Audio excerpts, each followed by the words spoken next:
Hello everyone. അപ്പോൾ ഞാൻ വീണ്ടും വന്നിരിക്കുകയാണ് ഷട്ടപ്പ് എന്ന് പറയുന്ന ഒരു ബാറ്ററി സേവർ ആപ്ലിക്കേഷനെ കുറിച്ച് പറഞ്ഞു തരാനായിട്ടാണ് വന്നിരിക്കുന്നത്. അപ്പോൾ നമ്മുടെ എല്ലാവരുടെയും ഒരു പ്രശ്നമാണ് അല്ലെ, നമ്മുടെ ഫോണിൽ ഒത്തിരിയധികം ആപ്ലിക്കേഷൻസ് ഉണ്ട്. നമ്മൾ യൂസ് ചെയ്യുന്ന ആപ്ലിക്കേഷൻസ് അല്ലെങ്കിൽ നമ്മുടെ ഓഫീസ് കാര്യങ്ങൾക്ക് വേണ്ടിയിട്ട്, നമ്മുടെ പഠന കാര്യങ്ങൾക്ക് വേണ്ടിയിട്ട്, ബിസിനസ് റിലേറ്റഡായിട്ട് നമ്മൾ ഒത്തിരി ആപ്ലിക്കേഷൻസ് നമ്മുടെ മൊബൈലിൽ നമ്മൾ ഇൻസ്റ്റാൾ ചെയ്യുന്ന വ്യക്തികളാണ് അല്ലെ.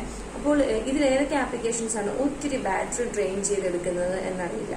അപ്പോൾ പലപ്പോഴും നമുക്ക് ആവശ്യത്തിന് എടുക്കുമ്പോൾ പെട്ടെന്ന് സ്വിച്ച് ഓഫ് ആയി പോകുന്നു, അല്ലെങ്കിൽ വളരെ പെട്ടെന്ന് ബാറ്ററി ലോ കാണിക്കുന്നു, ഭയങ്കരമായിട്ടും CPU ഭയങ്കരമായിട്ടും ഫോൺ ഹീറ്റ് ആവുന്നു, ഓവർ ഹീറ്റ് ആവുന്നു. അപ്പോൾ ഇതെല്ലാം പ്രിവെന്റ് ചെയ്തുകൊണ്ട് നിങ്ങളുടെ ഫോണിന്റെ ബാറ്ററി ലൈഫ് എക്സ്റ്റെൻഡ് ചെയ്തു തരാൻ സഹായിക്കുന്ന ആപ്ലിക്കേഷനാണ് ഷട്ടപ്പ് എന്ന് പറയുന്ന ബാറ്ററി സേവർ ആപ്ലിക്കേഷൻ. അപ്പോൾ ഇവിടെ നിങ്ങളുടെ ഏറ്റവും കൂടുതൽ നിങ്ങളുടെ പവർ റെസ്യൂം ചെയ്തെടുക്കുന്ന അല്ലെങ്കിൽ ഡ്രെയിൻ ചെയ്തെടുക്കുന്ന ആപ്ലിക്കേഷൻ ഏതാണെന്ന് അത് കണ്ടുപിടിക്കുന്നു ഈ ആപ്ലിക്കേഷൻ. അതുവഴി തൽക്കാലത്തേക്ക് ആ ഒരു ആപ്ലിക്കേഷനെ ഹിബർനേറ്റ് ചെയ്ത് വെക്കാനായിട്ട് സഹായിക്കുന്നു. അതേപോലെ തന്നെ പർട്ടിക്കുലർ ആപ്ലിക്കേഷൻസിനെ കുറച്ച് നേരത്തേക്ക് നമ്മൾ യൂസ് ചെയ്യാത്ത ഒരു പീരീഡ് ലോക്ക് ചെയ്ത് വെക്കാൻ സാധിക്കുന്നു. അപ്പോൾ അതുകൊണ്ട് തന്നെ ആ ആപ്ലിക്കേഷൻ ഉപയോഗിക്കുന്ന ഒരു അല്ലെങ്കിൽ എടുക്കുന്ന ഒരു ബാറ്ററി പവർ കുറയ്ക്കാൻ സഹായിക്കുന്നു. അപ്പോൾ നിങ്ങളുടെ ബാറ്ററി കുറച്ചും കൂടെ എക്സ്റ്റെൻഡ് ആയിട്ട് കുറച്ചും കൂടെ ലോങ് ലൈഫ് നിങ്ങളുടെ ബാറ്ററിക്ക് തരുന്ന ആപ്ലിക്കേഷനാണ് ഷട്ടപ്പ് എന്ന് പറയുന്ന ആപ്ലിക്കേഷൻ. അപ്പോൾ തീർച്ചയായിട്ടും നിങ്ങളൊന്ന് ട്രൈ ചെയ്ത് നോക്കുക. ഞാൻ ലിങ്ക് വീഡിയോയ്ക്ക് മുകളിൽ കൊടുക്കുന്നുണ്ട്.